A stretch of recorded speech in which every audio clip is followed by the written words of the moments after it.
Yeah, yeah. Well, thank you, Dr. McDougall, for being here for us and for every week bringing a very interesting topic and allowing people to ask you questions. So, Well, how are you doing this did week? we have any residual from last time? We were talking about high blood pressure, and I'm still writing that business about more aggressive treatment of high blood pressure, and I think it's wrong. You know, articles are coming out every day about triple this 3-drug therapy to make your blood pressure 120 over 80 or 70, as opposed to the usual standard, which was 140 over 90. And there's a lot of argument there. And of course, the journals, the New England Journal of Medicine, just had a piece. I don't know what I did with it. Oh, yeah, I did. They just had a piece in the New England Journal of Medicine about how this is, a lot of money we're talking about. You're talking about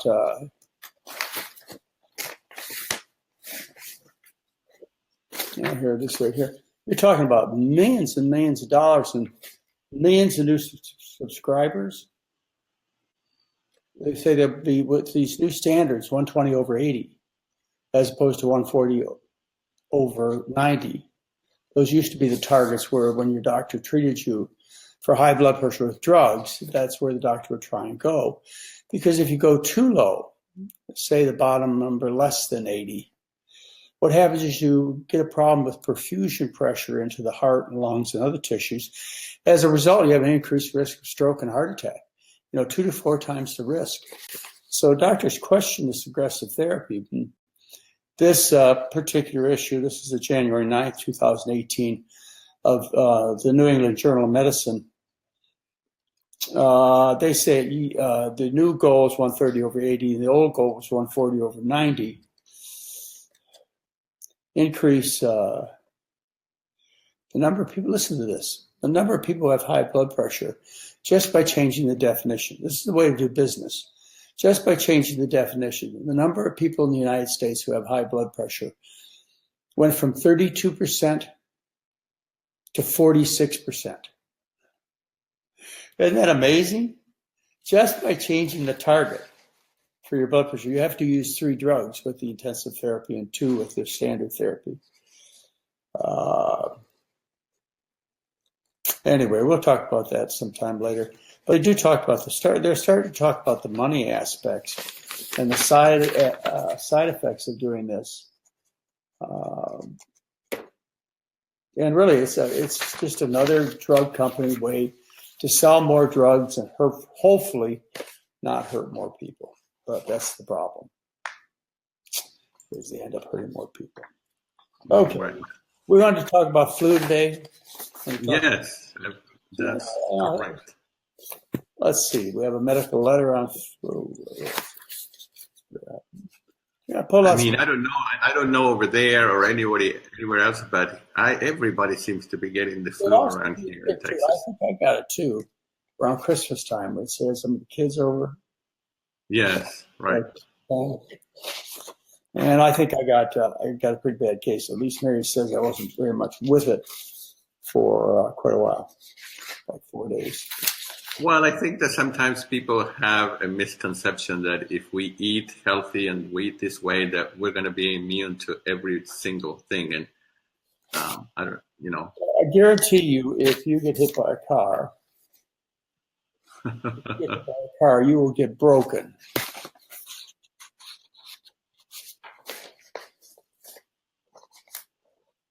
All right, I think I got enough stuff. Okay, so I looked at what they were saying about flu and its effectiveness this year. The vaccine, the ever popular vaccine. Now, why do I say ever popular?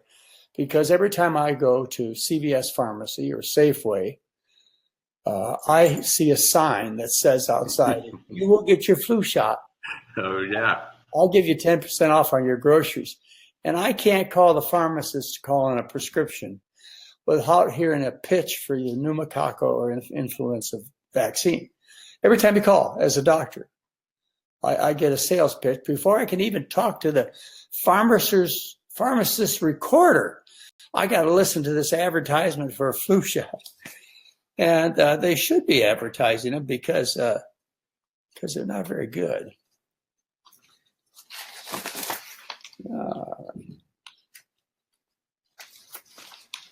Okay, Mary. Oh, there it is. Thank you. If it wasn't for Mary, I'd lose everything. Oh, about the low vaccine effectiveness for 2017-18. I wrote a whole paper on this subject. Yes. I wrote it in my November 2014 newsletter. Okay. That's November 2014. Yeah, November 2014.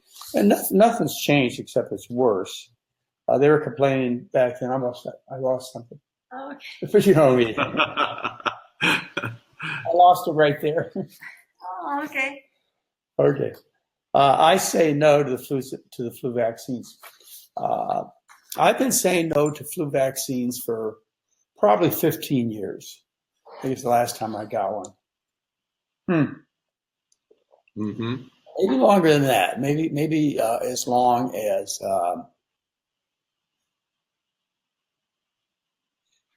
30 years. And I'll tell you why. They had the swine flu. I was a general practitioner. I was actually a board certified internist. But I was practicing in this dungy office. And of course, when you're a young doctor, what clientele you get is largely, oh boy, I don't know how much trouble I'm going to get in for this one. But they're largely drug addicts who are to see the new doctor, to see how easy he or she could be talked into prescribing Percocet or codeine or whatever. And so that's your first patient load. But, I started collecting after a while people who were really interested in what I was interested in, which is take care of the problem with food. That year, that must have been 79, 80. There was a swine flu that came out through. It was really, really terrible. And I saw a lot of people. I saw a lot of patients. And I saw 2 patients came through my doorway who could no longer walk. They had transverse myelitis. They got infected in their spine. A piece of their spine died. They could no longer walk. They were paraplegic. And that is a side effect of these vaccines. Guillain-Barré is another one, which can paralyze lots of stuff. So anyway, I at that time said, I don't think I'm going to get the flu. And I think about that time I had also had a flu shot. And that year I got three times I was sick, so sick I felt my head. Yeah. So I stopped taking any flu shots until the scary, it was about 5 years ago, swine flu epidemic that came through. And the problem was at that time is there was no vaccines available. They hadn't geared up for what they were expected to get. And so the only people able to get swine flu vaccine of that era were doctors and nurses and other public officials. So maybe in that category, I went down and got 19 injections, had them sent to me. My neighbor couldn't get them. Nobody else could get them, but I could get them because I was in the medical field. And I put them in the refrigerator. I hadn't taken flu vaccines in a long time, but I put these in the refrigerator and I said, this may be real serious. And I'm going to start giving them to my family as soon as my neighbor dies. Well, my neighbor never died. So up until a major event that occurred this October, they were still in my refrigerator. Anyways, people are concerned about some of the things in these vaccines. Well, some vaccines have toxic mercury, but the influenza vaccine doesn't. It does, I believe, have aluminum in it. But the problem is the effectiveness, the lack of effectiveness. There are side effects, allergic reactions, fever, fatigue, headaches, but the lack of side effects. Well, this year, I went through, looking through, they say things like they say, well, in this particular paper, I'll just show them to you quickly for the long one. Stop and look it up. They were looking at the Australian epidemic that just occurred. Of course, there are a couple of seasons behind us. And what they found was the vaccine effectiveness during 2017 for the deadliest kind of flu, which is called H3N2. The effectiveness was 10%. That's what they said, 10%. And let's see. It's actually a paper in the New England Journal of Medicine. Oh, here we go. Here's one from Britain. This just came out recently. This is January 20th, 2018.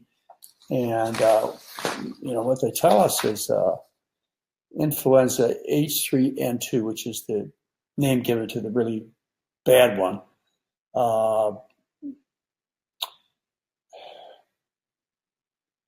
They mutate faster than other viruses do. And as a result, they become very ineffective. As I say, the best guesses are 10% of the people. But even though they'll tell you the honest truth in CDC and so on, they'll still tell you to take the flu. They say, well, it may help you decrease your risk of something by 30% or 40%. Of what? Not that specific flu virus. That specific flu virus gets hit 10% of the time when you get immunized. Right. I'm just going to take a minute now that I found my paper. And Gustavo and I are going to get better at this, showing things on the slide. But this is the problem. Okay. Is that okay? Yeah. Okay. You Yes. see the green ball in the center. Green ball is the virus. And the yellow and blue objects are antibodies. Okay?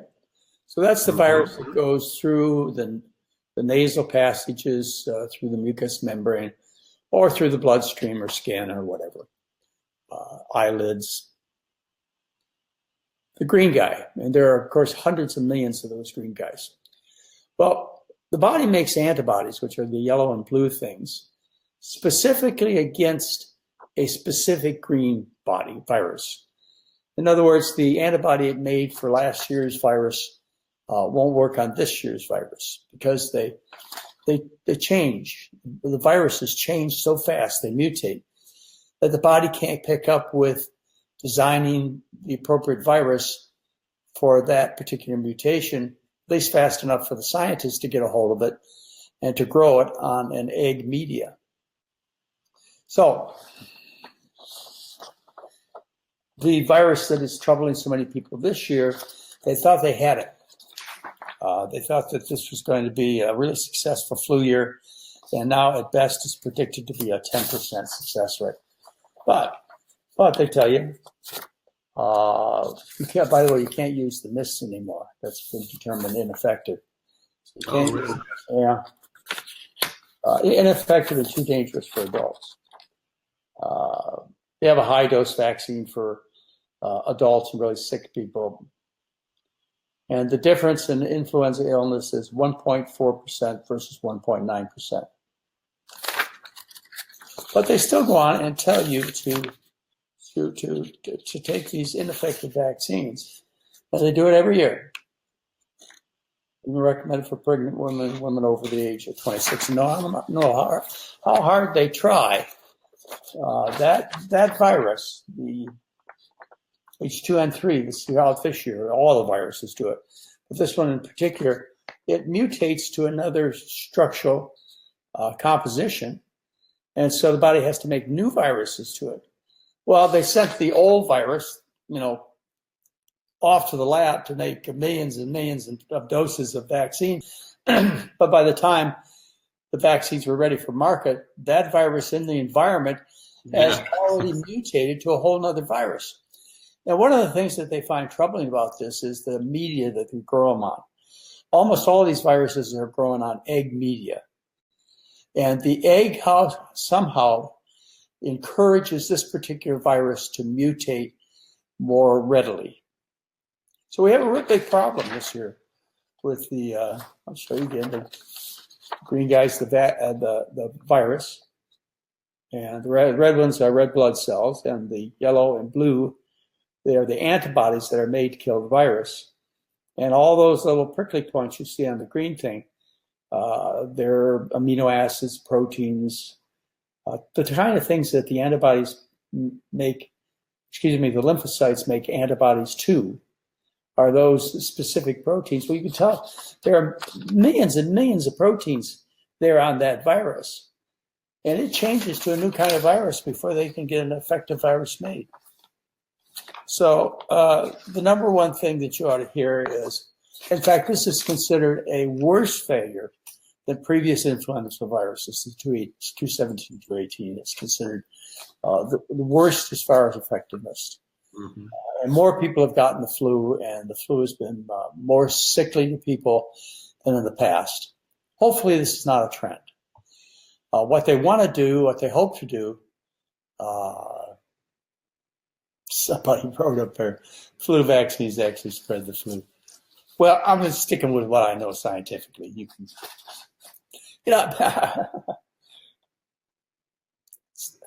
never mind. Let's just say they don't work. The best thing to do is this: is you stay away from sick people. That's the best thing. I think what I'm gonna do from now on, Gustavo, is in your summertime, I'm coming and visiting, which is the time coming up right now. And then you could come and see me in my winter time. So whereas Australia suffered this terrible flu in what is North America's center summertime, North America's summertime, Australia had the wintertime, and they got the flu. So avoiding sick people may be one way. We should all take a flight to New Zealand or Argentina or someplace to get out of the flu. Did they have a bad flu epidemic in Argentina? No, they don't. They don't. I don't know why. Yeah. Well, the other practical things to do are to stay away from sick people. I mean, don't go to the grocery store when it's really crowded, and don't go where you know your relatives or friends are sick. And also, the other thing is your hands are a great vector for spread. Mm-hmm. So what I would suggest is, whenever you get a chance, you're out. You just finished dinner, you just walking down the street and the restroom appears. Just wash your hands so that you can help stop spread that virus. And I still don't recommend influenza shots. Why? Because they're ineffective and they're worse this year than previous years. I do, however, and this is the one that's going to make some of you upset, but I'm not here for a popularity contest, is I do offer vaccinations to all of my family. All of my family have been immunized for DPT, polio, hepatitis A, hepatitis B, to pretty much everything. And the reason is because these particular microbes, be they viruses or bacteria, they don't have that changing protein. Okay, it's very stable. A smallpox vaccine, right, which was developed a long time ago. Cowpox first and then smallpox. The smallpox virus hasn't changed. So the body can make an antibody to smallpox. And then later on, that antibody, which is picked up by scientists and refined and so on, that antibody can be concentrated and given to people as an injection, and they become sort of infected. The virus is dead, so it doesn't really make them real sick. They become sort of infected, but the immune system learns what a smallpox virus looks like, because it doesn't change, not like the flu virus. So it learns what it looks like, and then it takes about 2 weeks, by the way, for this learning process to take place. About 2 weeks for the body to fully understand this invader and to take action against it. So now you have this smallpox vaccine, which fortunately they put it away because there's no smallpox. At least that's what we hear. And if it ever did become a problem, say we had germ warfare, you'd find smallpox vaccines spread all over wherever they could get them. And you'd be grateful, too, because it does work. It'll stop smallpox, which has killed millions of people. Smallpox vaccine is not available because they can find no cases. That's what they say. There are viruses around stored away in banks and so on. But you can't buy smallpox vaccine. I've tried. If I could get smallpox vaccine, I would vaccinate all of my family, my children and grandchildren, because I can't see a day where there is germ warfare. And anyway, I believe in vaccination. It's just that the flu is too darn smart for the body, the eggs, and for the scientists. And so, my recommendation to people in general is take advantage of this miracle. Immunization is one of the 3 miracles that has changed the number of people living on the earth and improved the welfare of human beings. Sanitation, good nutrition, and immunization are the only 3 things that have made a difference as far as how many people live well and long. So, Dr. McDougall, what should someone do when they actually get the flu? What would you say? I thought you were going to ask that. Well, everybody's asking that. Well, there's some drugs out there. I mean, once you get it, is it too late to do anything? Or just rest, drink water, what? Pretty much. I knew you were going to ask that, so I went and got my medical letter last night because I got a review on these things too. I can't remember all this stuff. And there are antiviral drugs. This is the medical letter, which is I've been getting this since medical school. This is how I get my CME credits. That's how I stay up to date on medicine, because I have to get credits, and so I take this particular letter. It's all about drugs. Why would I take a letter about drugs? Because I don't know very much about them. No, so I have to learn, and this is a good way for me to learn, so that I know everything they know.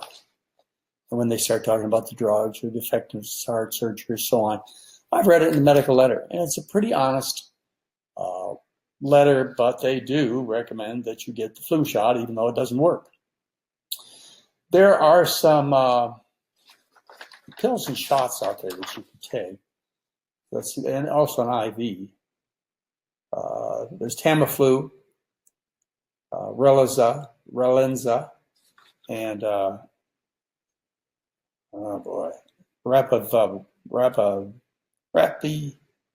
about Rapivat? I'll go with that. Tamiflu, by the way, has had a lot of controversy around it, especially in the British science, but I guess to say it works now. Anyway, you can buy for $98. You can get the Relazanamir for $59, or you get this injectable vaccine for $950. So you could take it prophylactically. In other words, if you think you were exposed to somebody with the flu, they'll give that to you.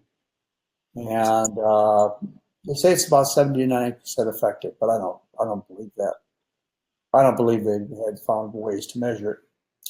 These kinds of antiviral drugs, they're not immunizations. It's a whole different category of drugs. These drugs, they may reduce the duration of illness by 18 hours, they say. And that'd be nice. I'll tell you, I hate giving the flu for any time. And if they're safe, right. Some are safe in pregnancy. Yeah, but I've never taken myself. Do you think, Dr. McDougall, that hand sanitizers make any difference at all, especially like airplanes or restrooms where there's a lot of people? Do I think it makes a difference? No, I just can't imagine. Because you sanitize your hands and then you reach down and you just picked up another 10 million, whatever.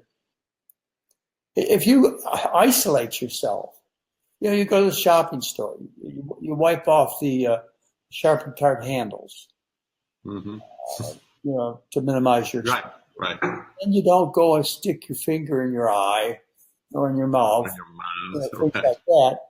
And then you get away from that environment, get your groceries packed, and wash your hands thoroughly again. That's the only thing I know that has any sense in working. So, yeah, I think cleanliness, especially in these seasons of sickness, is really important. So, Okay, very good. so a whole bunch of other stuff here. I don't know what you wanted to talk. So the same thing with people ask, what about taking vitamin C or eating mushrooms or whatever? Vaccination, vitamin C. Hey, I want to tell you, I read all the research on those things, and I know they don't work. But up until a great event in October, I used to have a bottle of echinacea and a bottle of vitamin C sitting on my kitchen counter. Yeah. I know they don't work. It's crazy how the mind works. Sometimes you can believe things, and you still do it just in case. I mean, what's the loss? Yeah, exactly. So anyway, there's a bunch of junk that came out in the paper that I thought was kind of interesting. Corn syrup lobbyist is helping set the U.S. dietary guidelines. And this went on before our current administration. Industry getting in there and setting the guidelines for people. Now we have somebody who was a lobbyist for the sugar industry.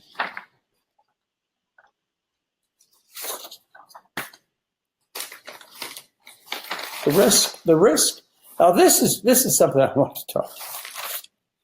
The risk of Donald Trump dying of a heart attack. No applause, no boos. The risk of Donald Trump dying of a heart attack. That was January 16, 2018. He went for a physical, and his weight was 1 pound below obesity, and his cholesterol went from last year at 169 to 223. And I look at that guy, he's the same age as I am. Maybe he's even a little older, maybe a few months older. And I watch him and his pace. I just can't believe it. How could somebody so obviously sick, so competent, or so fat and obviously looking poorly, do so well? It kind of turns over my whole thinking process. I work so hard to eat well and get some exercise, some sunshine, and I don't know that I can keep up with that man's schedule. I really don't. And then the fact that he totally ignores any good principles of nutrition makes me again think, whoa, what am I doing here? Have I got it right? Donald Trump has proved me wrong in so many ways. Just look at him. My guess, somebody asked me, what's your guess? Him dropping dead of some serious disease. Pretty high. Probably. Well, I mean, I not only Donald Trump, but other. I see people that seem that I know are sick, but they do. They get along. They do all this. They're active, and I'm wondering. I wonder how many pills they're taking every day to function like that. If they're functioning like that because they're medicated or not, I don't know. I don't think so. I just think there's some institutions, some constitutions out there that just surprise everybody. It's like the young healthy person that dies. But I do think there is sense to not walking out in the street with your eyes closed and trying to eat the best food that people believe will give you the best chance, and not smoking cigarettes and things like that. But Donald, except for smoking and drinking, I hear he doesn't do either. He lives on, Burger King's or McDonald's cheeseburgers or something. He defies everything and has cholesterol that says he shouldn't be alive. Mm-hmm. Well, but he is. Yeah. Don't know. Dr. McDougall, someone is asking here if someone is more susceptible to the flu if you have MS. Is more susceptible? No.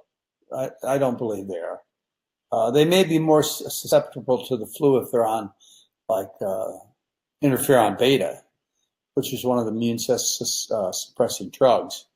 But that would be the connection to me. Would be the medication that suppresses the immune system. Right. What delicious thing are you eating there? Seems like every time I do a webinar, I don't know whether the people at the factory do this or not. This is a Stay Full Oatmeal Apple Flax Oatmeal number 7. They send me these things to approve.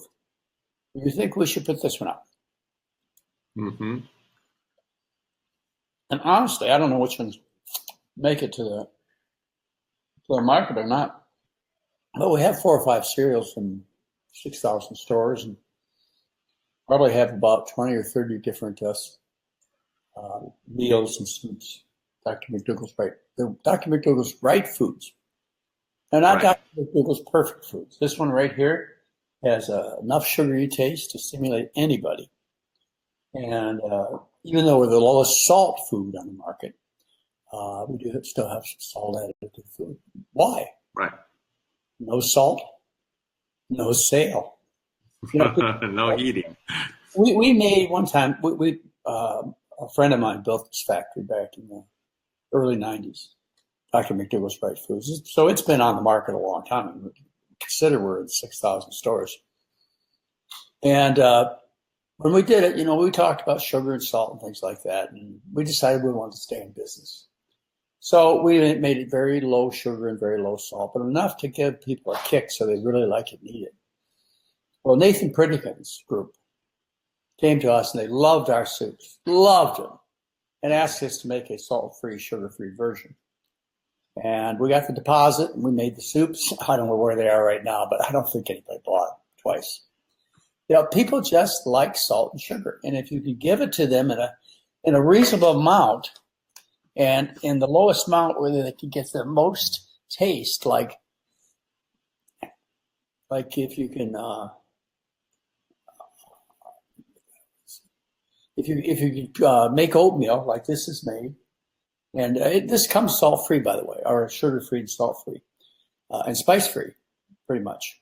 And what you do is you open it up, and there's a package that has the seasonings in it. Right, exactly. You can make it as low salt and sugar as you want. It's gotten to the point, Gustavo, I tell you, it's gotten to the point, I'm sure it's my age, where I can't hardly eat in any restaurant anymore because of the amount of salt in the food. I used to go to my favorite bean burrito places where it's been going on for 30 years. Like Al Patio in town. There used to be a Sonoma taco shop. And we have, anyway, really good burritos. We get whole beans and lettuce and clean rice and salsa, sometimes guacamole. But it's gotten to the point these days, I think it's changing my taste buds, where there's only about one Mexican restaurant that I can eat at. I can't even get through the burrito because of the salt. The amount of salt, it's I don't know whether it's changing people's practices of cooking lately, or it's changing me. Not only the amount of salt, but the amount of oil that you find in restaurants. Even if you, even if you say no oil, I mean there is still oil. It's impossible.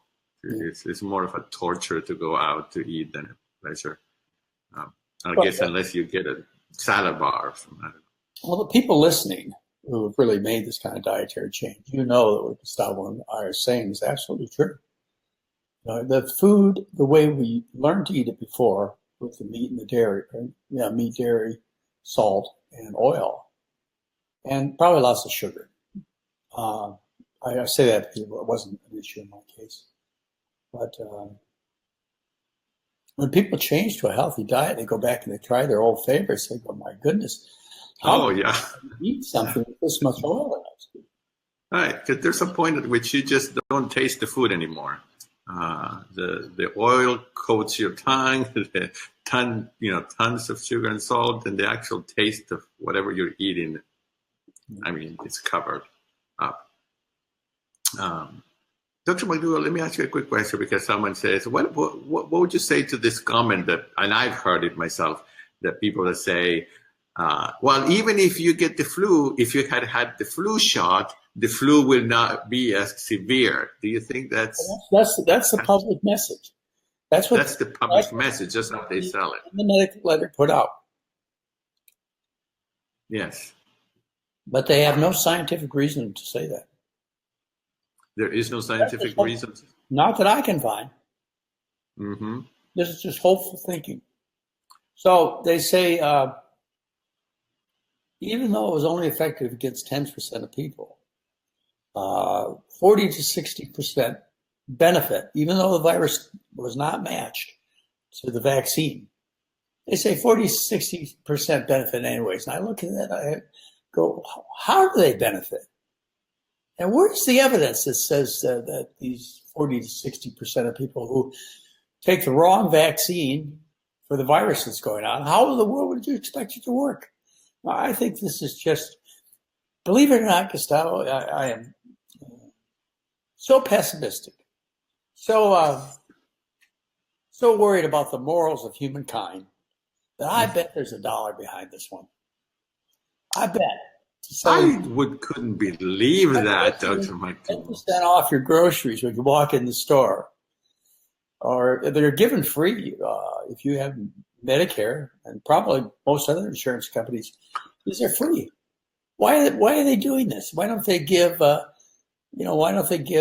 say free Viagra or free antibiotics or medicines that do work? Mm-hmm. So no, they every year they give them out, and they almost make you take them home. Right. They make you think you'd be stupid to pass off 10% of your groceries for just taking a stupid little shot. Right. But people get hurt from these stupid little shots. Guillain-Barré, which is an autoimmune disease. As I told you, there were 2 cases of transverse myelitis when I was a young doctor. I saw directly tied to the swine flu vaccine at that time. So I don't think it's something that you should take lightly. I think you should demand the effectiveness of this vaccine before you allow the pharmacist or the doctor or the aide to inject it. And right now, the data is 10% effectiveness. And that they got from Australia's last epidemic in their wintertime. And they've also got it from what's happening now. It's 10% at best. At best, people who take the vaccine are helped. Right. Dr. McDougall, can you see in the comment box where people write comments? Can you see this one? Can you see this one comment or question by Lynn there? Do you see that? No. Well, I guess I don't. I'll message your public. Okay. Well, this one says. I guess someone's getting home. Someone is coming to visit. Well, I thought I put it in public to see if you could see it. But anyway, she's asking this, and I don't know how to pronounce this long word, so I'll try. She's asking about the validity of clinical studies on oscillococcinum for flu by boron. I don't know if I don't know. Okay. Well, I will send that question to you later on by email, and maybe the only other one that I know starts with an O. I told you about. Okay. All right. That they say they have some effectiveness. The Tamiflu may be what she's talking about. Let's see. Here it is. No, it's not. Okay. I wonder why. I know several nurses and a few doctors that I just know them, and I wonder why they don't take the flu vaccine.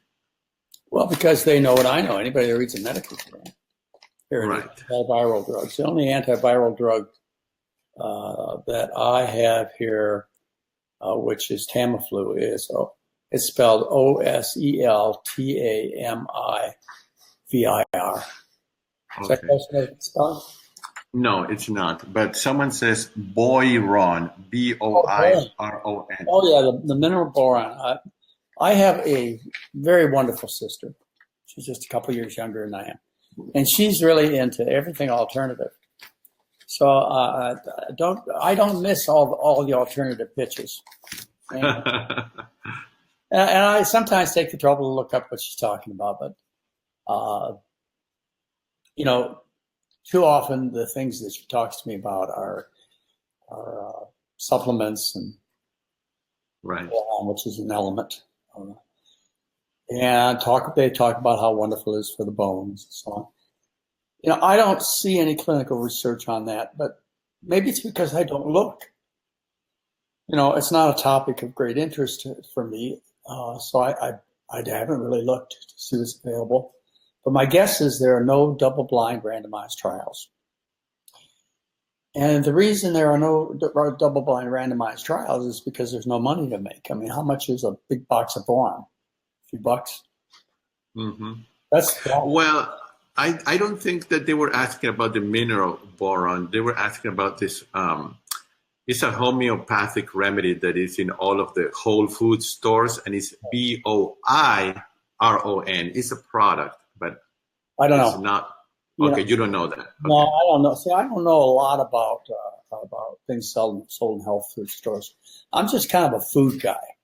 I'm kind of sweet potatoes. Exactly. And I'm a doctor that asks people to stop medications that aren't necessary. That's the two things I should be known for, is that I have an intense interest in a starch-based diet to prevent and cure illnesses. An intense interest. And that's Mary. And also, see, I believe, Gustavo, you have to understand, I came from a training of belief. Medical students, residents, doctors, they believe. And so when somebody tells you heart surgery saves lives, you just say, why would they lie to you? Or, that these diabetic drugs will reduce your risk of dying of heart disease. Why would they ever lie to you? And so you just believe and you pass it from one doctor to the next. Well, fortunately, I had a curiosity. I wanted to see, It started out with arthritis, with rheumatoid arthritis. I got a brochure on my desk, and it's in one of the newsletters. I think it's May 14, 2014 newsletter. Anyway, I got this brochure on my desk from the Arthritis Foundation.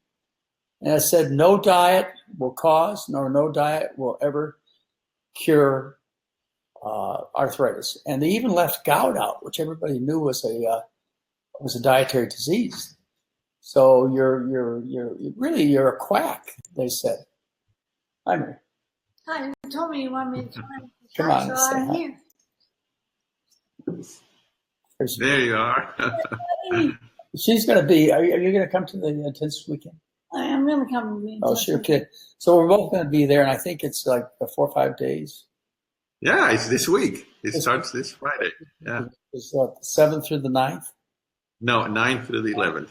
9th through 11th. Yeah. So if people want to come there, I know there are over 150 people coming already. But That's great.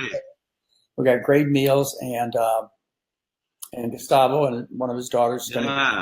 Yes. Well, it's one of the best weekends to spend with you all. As far as expense goes and exposure goes, you can't even come close to it. No, you can't. We'd love to have you at the 10-day program, but right. That's when you can really, really get all the medical care. But Mary and I are very lucky. Even though we've been, as some of you know, been through some considerable changes, we're very lucky to have each other. And you can get through everything together. That's that's what it is. She's the greatest gift God ever gave me. And so, people talk about losing your house and everything. Well, if my option was to live without her or to live with her in a cardboard box, I'd take the cardboard box. Oh, yeah. Yes.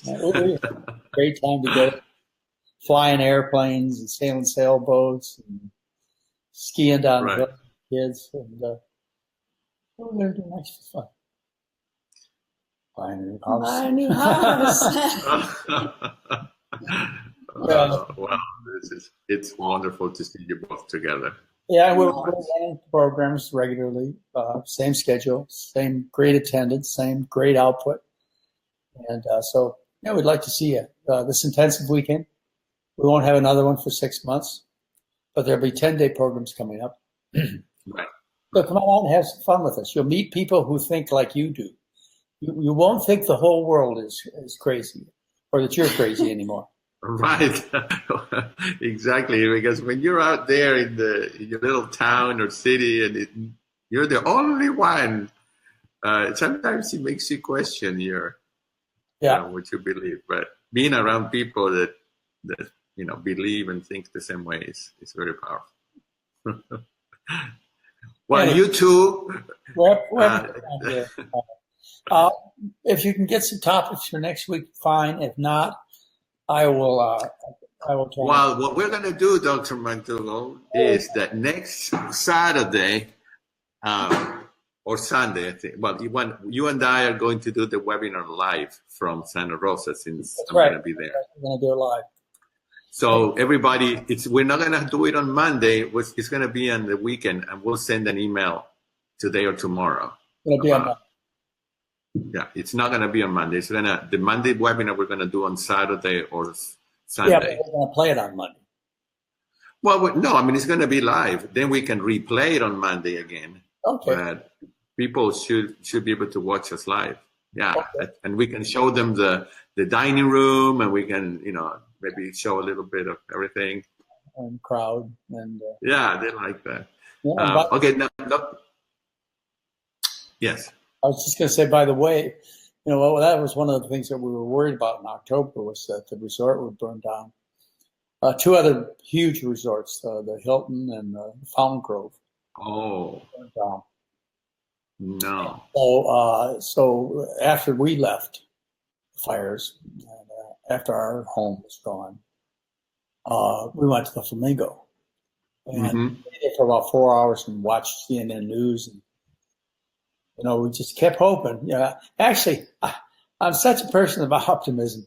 I knew for sure the fire did your house was okay. My house, they were going to tell me to go back in 6 hours and to sure dust off a little smoke and everything would be fine.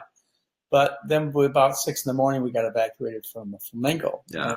Oh no, now we're going to lose our place of business. And fortunately, that didn't happen. No, that didn't. You get close to the Flamingo, so it's just beautiful, unbelievable. Yeah. Well, Dr. McDougall, I think we're getting. I want to stay at my house when you come. Bring your tent. Oh yeah, that's right. Yes. There's no running water. There's a full swimming pool, but you can bring your tent. You can't stay. Yes. You wouldn't want to stay. It's such a toxic waste. Oh my God. Oh my goodness sake. But anyway, that's terrible. All right. Well, let's close the webinar with this question that someone has. And it says, she says, I believe that most participants in this webinar are looking for an effective remedy if we should contract the flu. What would Dr. McDougall do if he got the flu? Well, what I do is I lay down on the couch and ask everybody to leave me alone. Yeah. And try and drink as much water as I can. I did have the flu. I don't know. I just blame little 2-year-old grandson. Got to have somebody to blame. You do have to have somebody to blame. No, I mean, I get sick. I think I get sick less often than most people, but that could be just wishful thinking. And I think when I get sick, I get less severely sick than other people. But again, that's just going to be wishful thinking. The last time I got the flu was, I think it was the bad one. Mm-hmm. H2N3, whatever it is. Yes. Yeah. I got that one. I spent 4 days just laying around, and then took a while. Usually, the flu takes a really good flu. Not one who's wimpy cold. No, the good flu is going to knock you out for about 6 weeks. Yeah. 2 weeks really badly. So you don't feel like working at all. And then another 4 weeks, things may not be so good. That's been my experience. Yeah. And just to go back to what I said before, one of the equations to me, parts of the equation for me to come to the decision I wasn't going to take flu shots anymore, is one of the years, the last year I took them, I got sick, that sick 3 times. And I said, I don't know what flu it's looking for, but I sure didn't find the 3 flus that I got. And again, these are just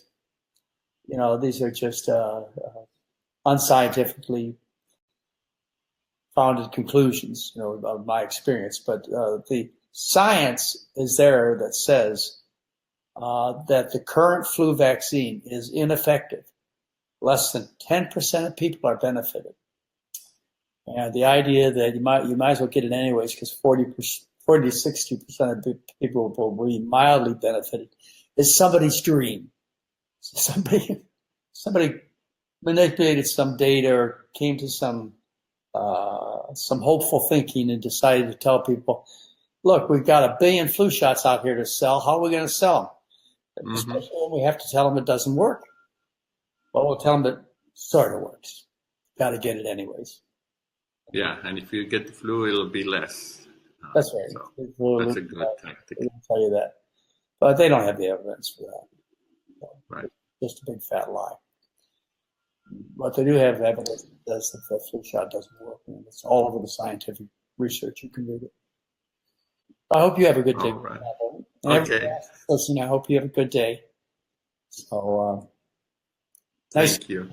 And hopefully we'll have something really outrageous to talk about. Actually, I don't want that. I want to close with this. Because every day when I turn on the news, I hope there's no news.